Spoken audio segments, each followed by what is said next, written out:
Welcome to the fourth and concluding part of How Now From Here. We've talked about the 5 C's of how to be at our best when things are at their worst as leaders. And we've already explored in the previous episode how to be calm and how to be clear. The third C is to be connected. One of the most poignant remarks that I've heard in the last 12 months regarding this is a client who said, "Ian, we've never been more in touch and we've never felt so disconnected." Because this need, this core human need for connection, is very much at the center of our humanity. And this trauma that we've all experienced during the last year is multidimensional, but at its core, it's a very human trauma. We hosted an all-CEO forum in the month of February just gone. And in it, we invited 10 non-competing CEOs from 10 different industries, 5 different geographies, 7 different nationalities to discuss the question, what is it that currently keeps you most awake at night? In the 90-minute discussion, there was one central and dominant theme. In 9 out of 10 cases, because there were 10 people involved in the conversation, all bar one of them had exactly the same number one concern.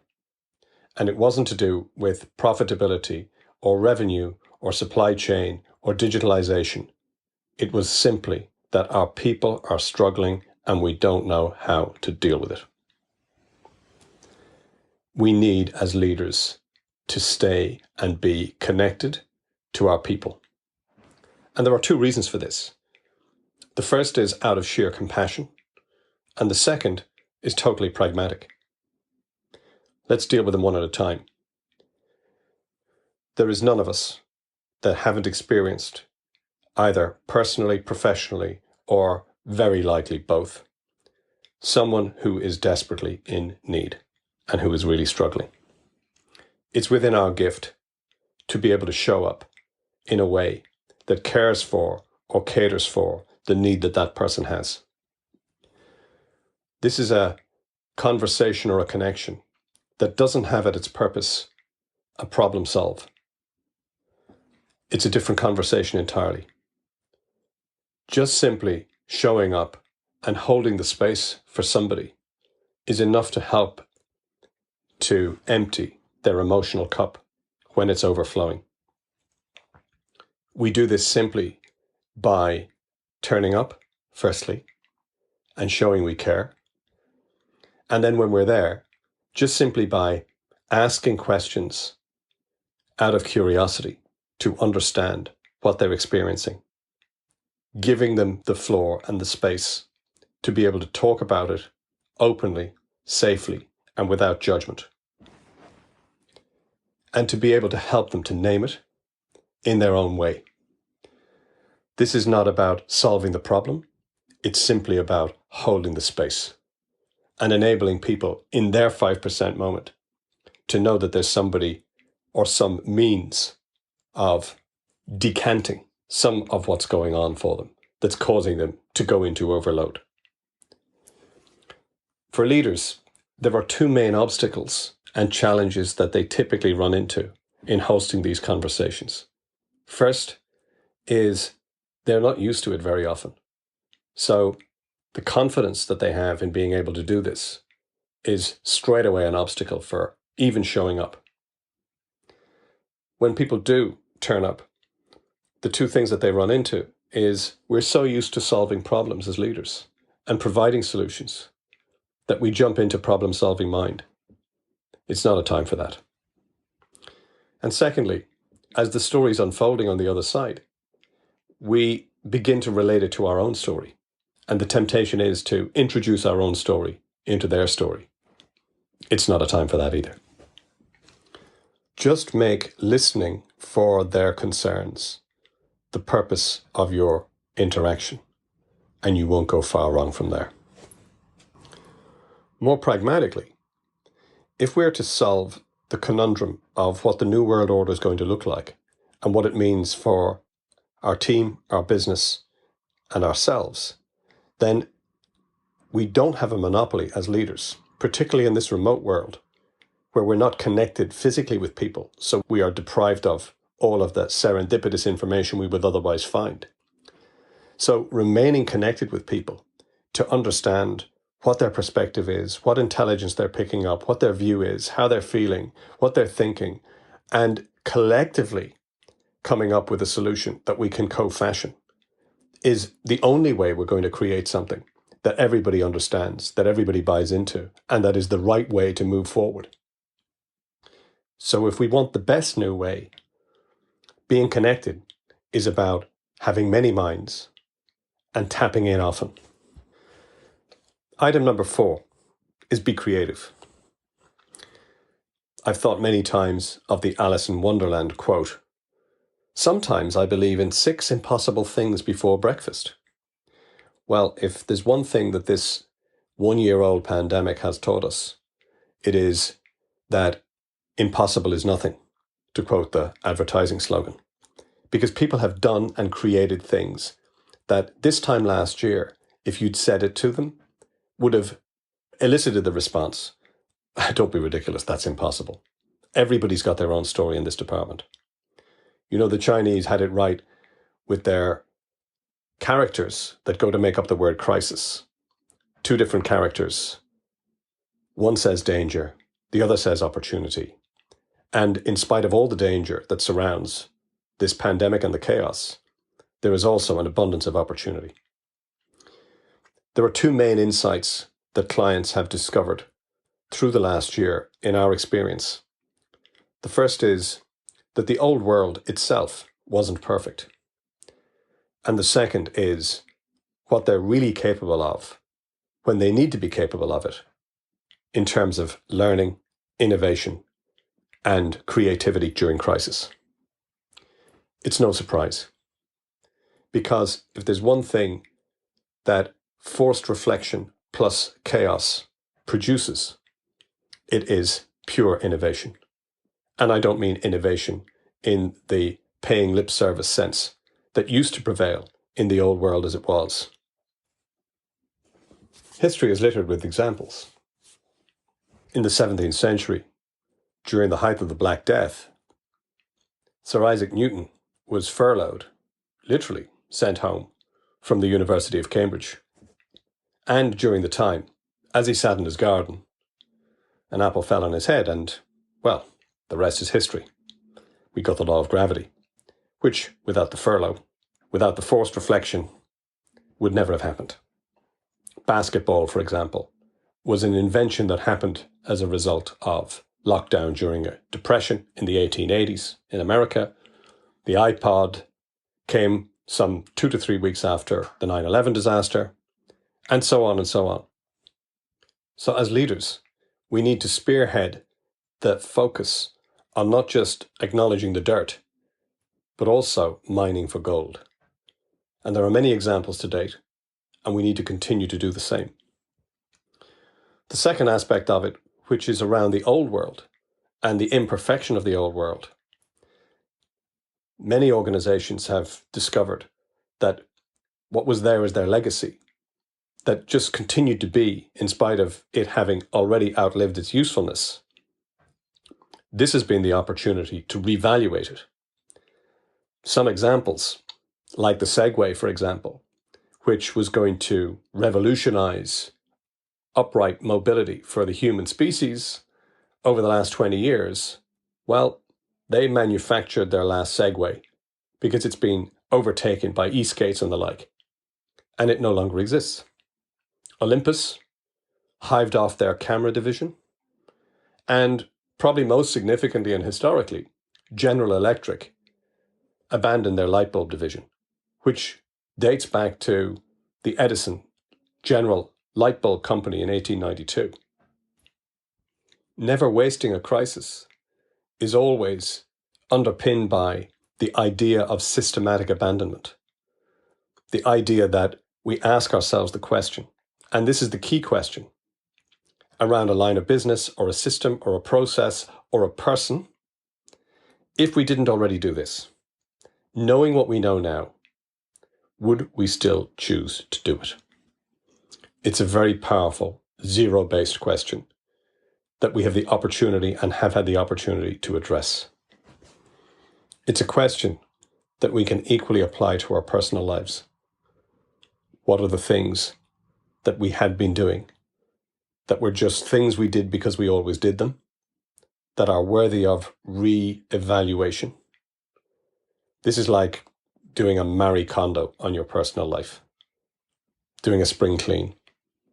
Personally, this time last year, I was engaged with a microchip client based on the west coast of America, and in a 6-week period, I traveled from Dublin to San Francisco on 3 consecutive occasions.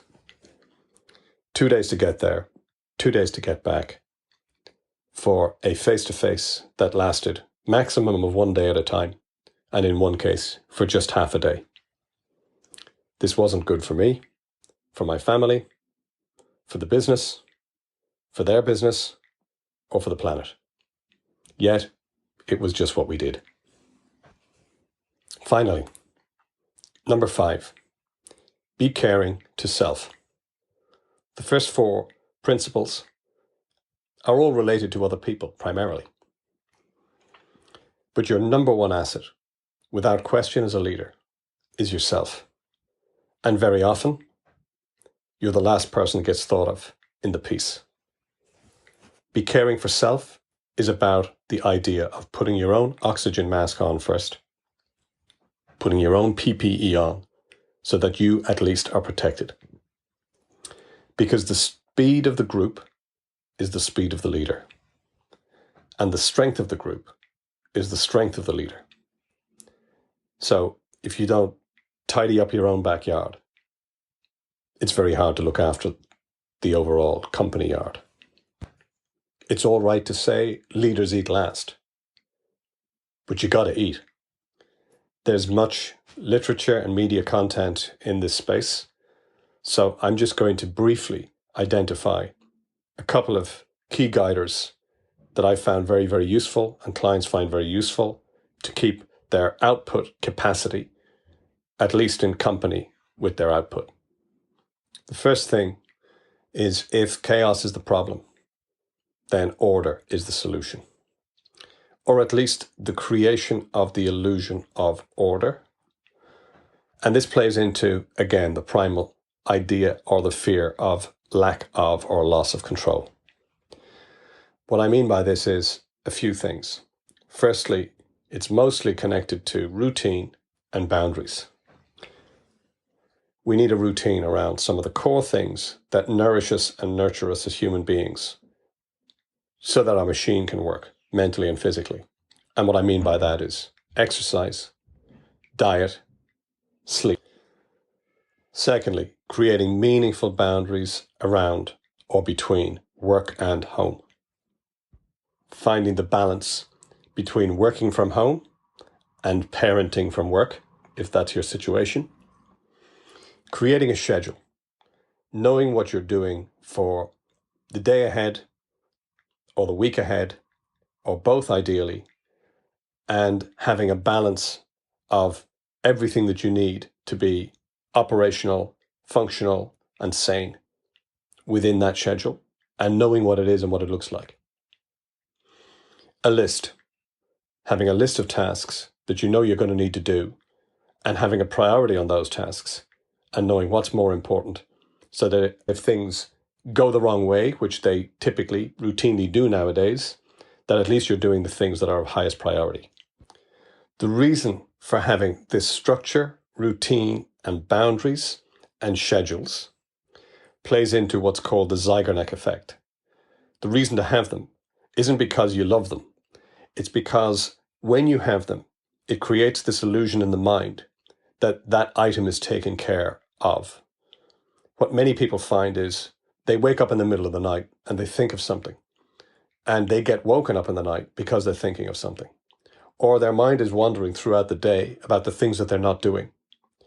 By having structure, routine, boundaries, and schedules, what it does is it gives the illusion that we've got a place for everything.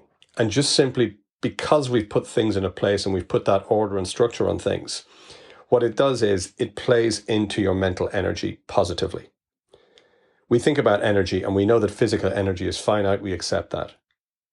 What is less obvious is that your mental energy is also a finite resource. And the more you can do the former in terms of routine and structure and order and scheduling and creating lists, the more your mind is duped into believing that that's taken care of and it's done. All you've got to do is put it on a list and your mind doesn't need to worry about it anymore.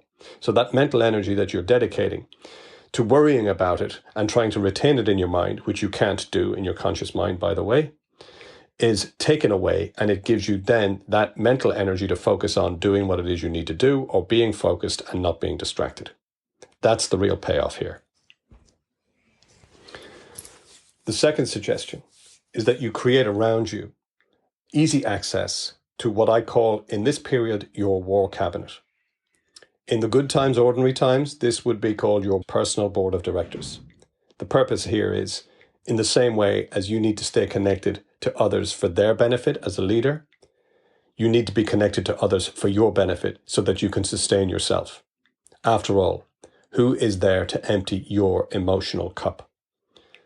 Think of the people that you know that are your go-to people in all dimensions of need for you, whether it's financial, whether it's commercial, whether it's spiritual, whether it's physical, whether it's emotional.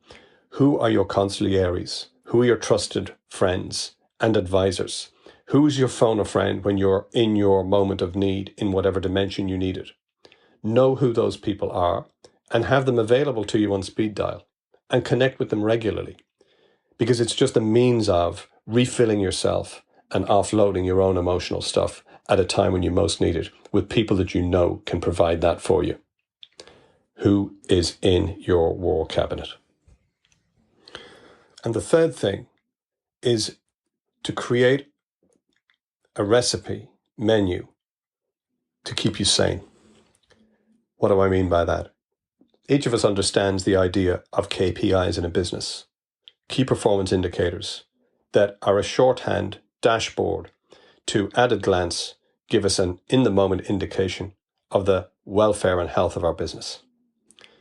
Imagine that for yourself personally, but instead of KPIs, call them KSIs. What are your key sanity indicators? In the same way as you have to, if you were starting off with your business, think about what the performance indicators are. The first part of this is to identify and think about the things that keep you sane. What are the sanity indicators? What are the elements or the ingredients that, when they are together and they are all being fulfilled, are enough to know that you're going to stay sane in spite of the chaos that's on the outside? I have, in the corner of what my kids call affectionately Dad's War Room, a post-it section with the KSIs and my own sanity indicators. And some of them might be connected to hobbies and interests that kind of keep you in a state of flow and take you out of yourself. It may be physical and something to do with routine of exercise. It may be financial, to know that you're financially okay, if that's a key thing to keep you sane. But imagine it like a stool, and the more legs you have on it, the more stable it's going to be. And for everybody, it's different. It may be just knowing that your main personal relationship is intact and is doing well. For everybody, it's different. But if you identify and think about what are the things that are most critical, that when they go wrong, cause you the most grief, emotionally, physically, mentally, and if they're right, you know that you're going to be in a position to thrive, even more than survive. Knowing what they are and having them in a visible space so that you can at a glance check in and see how you're doing in all those dimensions.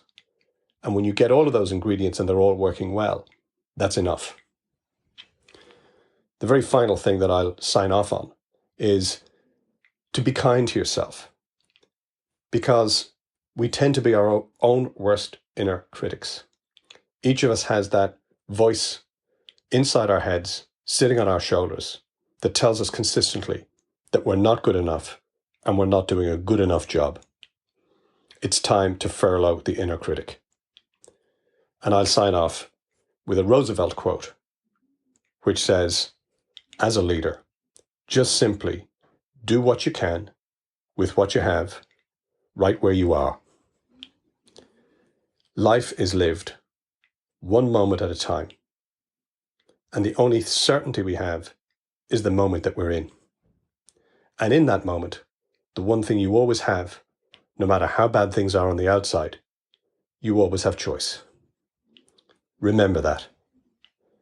Until next time, stay sane, stay safe, stay connected.